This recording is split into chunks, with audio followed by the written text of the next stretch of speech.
बिस्मिल्लाहिर्रहमानिर्रहीम। अस्सलाम वालेकुम। उम्मीद है आप सब ठीक होंगे। तो हम अभी पढ़ रहे हैं चैप्टर 1 फंडामेंटल ऑफ केमिस्ट्री। उसमें बेसिक डेफिनेशंस हम डिस्कस कर रहे थे।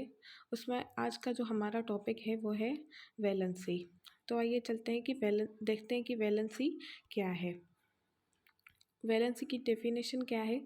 The combining capacity of an element with other element is called valency. Combining capacity यानी मिलने की सलाहियत of an element with other element, किसी दूसरे एलिमेंट के साथ, उसको हम कहते हैं वैलेंसी। किसी भी एलिमेंट की मिलने की सलाहियत किसी दूसरे एलिमेंट के साथ, उसको हम कहते हैं वैलेंसी। और ये किस पे डिपेंड करती है? It depends upon the number of valence electron in valence shell. ये डिपेंड करती है वैलेंस इलेक्ट्रॉन्स में जो कि प्रेजेंट होते हैं वैलेंस शेल में। अब कई बार हमें यही पता नहीं होता कि वैलेंस शेल क्या है, वैलेंस इलेक्ट्रॉन कौन से होते हैं। तो चलिए देखते हैं। हमारे पास एग्जाम्पल है सोडियम। अब सोडियम का जो एटॉमिक नंबर है वो है 11। उसमें 11 इलेक्ट्रॉन्स मौजूद है। अब जो इसका ये फर्स्ट शेल है जिसको हम कहते हैं के शेल, उसमें 2 इलेक्ट्रॉन्स है। उसके बाद उसका दूसरा शेल है एल शेल जिसमें 8 इलेक्ट्रॉन्स है। और उसका जो आखिरी शेल है एम शेल, जिसको हमने नाम दिया है एम शेल, उसमें 1 इलेक्ट्रॉन है। तो ये जो एम शेल है उसका आखिरी शेल है लास्ट, उसके बाद कोई शेल नहीं है। तो जो लास्ट शेल है इसको हम कहते हैं वैलेंस शेल। वैलेंस शेल को हम और आउटर मोस्ट शेल भी कहते हैं और लास्ट शेल भी कहते हैं। तो सोडियम का जो वैलेंस शेल है उसमें कितने इलेक्ट्रॉन्स हैं? 1 इलेक्ट्रॉन है। उसका आउटर मोस्ट शेल कौन सा है? एम शेल, जिसमें 1 इलेक्ट्रॉन है। उसके बाद कोई शेल नहीं है। तो इसको हम कहते हैं valence shell electron, valence shell. और इसमें जो इलेक्ट्रॉन मौजूद है उसको हम कहते हैं वैलेंस इलेक्ट्रॉन। उसके बाद हमारे पास एग्जाम्पल है एक क्लोरीन। क्लोरीन का एटॉमिक नंबर क्या है? 17। उसमें कितने इलेक्ट्रॉन्स प्रेजेंट हैं? 17 इलेक्ट्रॉन्स प्रेजेंट हैं। तो क्लोरीन है उसके भी के शेल में 2 इलेक्ट्रॉन है, एल शेल में 8 इलेक्ट्रॉन होते हैं। और जो उसका लास्ट है एम शेल, उसमें कितने इलेक्ट्रॉन हैं? 2 4 6 7 इलेक्ट्रॉन है। तो क्लोरीन जो है उसके वैलेंस इलेक्ट्रॉन में जो है वो 7 इलेक्ट्रॉन मौजूद है। तो हम क्या कहेंगे अगर हमसे कोई पूछे कि क्लोरीन एटम में कितने वैलेंस इलेक्ट्रॉन प्रेजेंट है, तो हम क्या कहेंगे? 7 इलेक्ट्रॉन प्रेजेंट है। Valence shell also called outer most shell और लास्ट शेल। वैलेंस शेल को हम आउटर मोस्ट शेल भी कहते हैं और लास्ट शेल भी कहते हैं।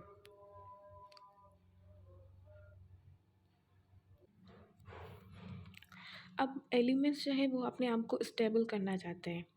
जैसे हम इंसान हैं, हमको स्टेबल होने के लिए पैसों की ज़रूरत होती है, जैसे हम अपनी ज़रूरियात, अपनी ख्वाहिशात पूरी कर सकें। वैसे ही एलिमेंट्स जो है वो अपने आप को, वो भी चाहते हैं कि वो स्टेबल हो। और उनको स्टेबल होने के लिए किसकी ज़रूरत होती है? इलेक्ट्रॉन्स की ज़रूरत होती है कि वो गेन या लॉस करके अपने आप को स्टेबल करते हैं। और वो तब स्टेबल होते हैं जब उनका आउटर मोस्ट शेल जो है वो कंप्लीट हो, जो उनका लास्ट शेल है वो कंप्लीट हो। और उसके लिए 2 रूल्स हैं। एक है हमारे पास डुप्लेट रूल। अब आते हैं डुप्लेट रूल की डेफिनेशन क्या है? The attaining of the 2 electrons in valence shell is called duplet rule. जब जो है कोई भी एटम 2 इलेक्ट्रॉन्स हासिल करे अपना ऑक्टेट रूल, अपना वैलेंस शेल कंप्लीट करने के लिए, तो उसको हम कहते हैं डुप्लेट रूल। हमारे पास उसका एग्जांपल है हीलियम और दूसरा है हाइड्रोजन। हीलियम जो है उसके पास 2 ही इलेक्ट्रॉन है और उसका जो एक ही शेल है जिसमें 2 इलेक्ट्रॉन है और उसका एक ही शेल कंप्लीट है। उसको ज़रूरत ही नहीं है गेन करने की या लॉस करने की। तो हीलियम एक गैस है जो नोबल गैसेस में आती है। तो इसका जो आउटर मोस्ट शेल है या वैलेंस शेल है वो कंप्लीट है।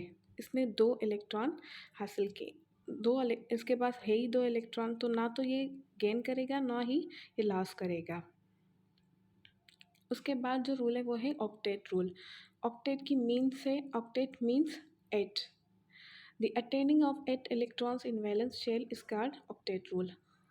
अब ऑक्टेट रूल में ये होता है कि एटम्स को अपना ऑक्टेट जो है वो कंप्लीट करना होता है, मतलब उसको वो 8 इलेक्ट्रॉन्स हासिल करता है अपना वैलेंस शेल कंप्लीट करने के लिए।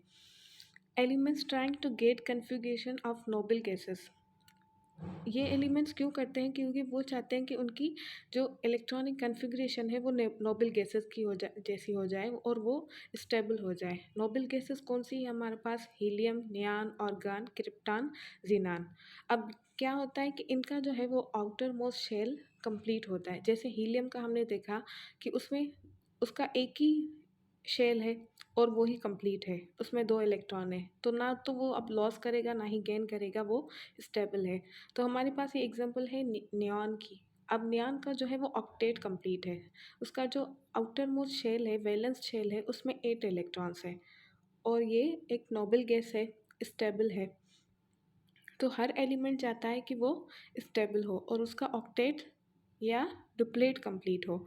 अब डुप्लेट के लिए तो सिर्फ हीलियम है और हाइड्रोजन है जिसका एटॉमिक नंबर 1 है, तो वो या तो एक इलेक्ट्रॉन गेन करके स्टेबल हो सकता है। बाकी इसके अलावा जो भी सारे एलिमेंट्स हैं उनको अपना ऑक्टेट कंप्लीट करना होता है क्योंकि उनमें 2 से ज़्यादा इलेक्ट्रॉन्स हैं।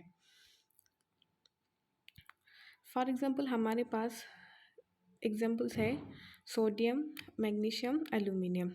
अब सोडियम का जो एटॉमिक नंबर है वो है 11 और उसका जो आउटर मोस्ट शेल है उसमें 1 इलेक्ट्रॉन है। और मैग्नीशियम, उसका एटॉमिक नंबर 12 है और उसके जो आउटर मोस्ट शेल है उसमें 2 इलेक्ट्रॉन है। और उसके बाद हमारे पास है एल्यूमिनियम। एल्यूमिनियम का एटॉमिक नंबर है 13, उसके बाद 13 इलेक्ट्रॉन्स है और उसका आउटर मोस्ट शेल है उसमें 3 इलेक्ट्रॉन्स है। जो तो जिन एटम्स के बाद वैलेंस इलेक्ट्रॉन 1 होते हैं तो वो क्या 1 2 3, मतलब ये जो 1 है ये इनकी वैलेंसी है। सोडियम की वैलेंसी क्या है? 1। मैग्नीशियम की वैलेंसी है 2। एल्यूमिनियम की वैलेंसी है 3। तो जो जिन एटम्स की वैलेंसी 1 2 या 3 होती है वो हमेशा अपना ऑक्टेट कंप्लीट करने के लिए लॉस करते हैं इलेक्ट्रॉन्स को। अब सोडियम जो है वो अपना एक इलेक्ट्रॉन लॉस कर देगा, तो जो इसका जो ये लास्ट वाला शेल है वो ख़त्म हो जाएगा। जब इलेक्ट्रॉन नहीं होगा तो शेल क्यों होगा? तो उसके बाद उसका जो एल वाला शेल है वो कंप्लीट है, ऑक्टेट उसका कंप्लीट है, तो वो भी क्या हो जाएगा? स्टेबल हो जाएगा। इसी तरह मैग्नीशियम जो है वो भी अपने 2 इलेक्ट्रॉन जो है वो लॉस करेगा तो शेल ख़त्म हो जाएगा तो उसका भी जो ऑक्टेट है वो कंप्लीट हो जाएगा। शेल नहीं होगा तो बस ये ख़त्म हो जाएगा और ये भी स्टेबल हो जाएगा। इसी तरह एल्यूमिनियम भी जो है वो अपने 3 इलेक्ट्रॉन्स लॉस करेगा। 3 इलेक्ट्रॉन्स लॉस कर देगा तो उसका भी ऑक्टेट कंप्लीट हो जाएगा। तो इसी तरह अगर सोडियम 1 इलेक्ट्रॉन लॉस करता है तो उस पर पॉजिटिव चार्ज आ जाता है क्योंकि जो भी इलेक्ट्रॉन डोनेट करता है वो इलेक्ट्रोपॉजिटिव हो जाता है और जो इलेक्ट्रॉन गेन करता है वो इलेक्ट्रोनेगेटिव होता है। तो जो तकरीबन पीरियोडिक टेबल में ग्रुप 1 2 3 8 जो है वो इलेक्ट्रोपॉजिटिव एलिमेंट्स है और 5 6 7 जो है इलेक्ट्रोनेगेटिव एलिमेंट्स हैं। तो सोडियम क्या है, उसमें +1 आ जाएगा क्योंकि वो इलेक्ट्रॉन एक लॉस करेगा तो Na+ हो जाएगा और वो क्या है, ये भी जो है वो मेटल है। उसके बाद मैग्नीशियम, उस पर भी 2+ चार्ज आ जाएगा और 2+ क्या है, उसकी वैलेंसी है। सोडियम की भी 1+ क्या है, उसकी वैलेंसी है। मैग्नीशियम की भी 2+ क्या है, उसकी वैलेंसी है। इसी तरह एल्यूमिनियम भी 3 इलेक्ट्रॉन्स डोनेट करेगा तो उस पर जो 3+ आएगा वो क्या है, उसकी वैलेंसी है। आई होप आपको आज का टॉपिक पसंद आया होगा और अगर आप मेरे चैनल पे नए हो तो please subscribe, like, comment, share करना बिल्कुल मत भूलिएगा। और इससे रिलेटेड आपके दिमाग में कोई भी क्वेश्चन आता है तो आप मुझसे कमेंट करके पूछ सकते हो। किसी भी टाइम मैं आपको जवाब देने की ज़रूर कोशिश करूँगी। इंशाल्लाह हम इसी टॉपिक को अभी कंटिन्यू करेंगे, ये अभी ख़त्म नहीं हुआ है। यहाँ पे अभी वैलेंसी हम पढ़ेंगे। तब तक के लिए अपना बहुत ख्याल रखिएगा। मिलते हैं नेक्स्ट वीडियो में। अल्लाह हाफिज़।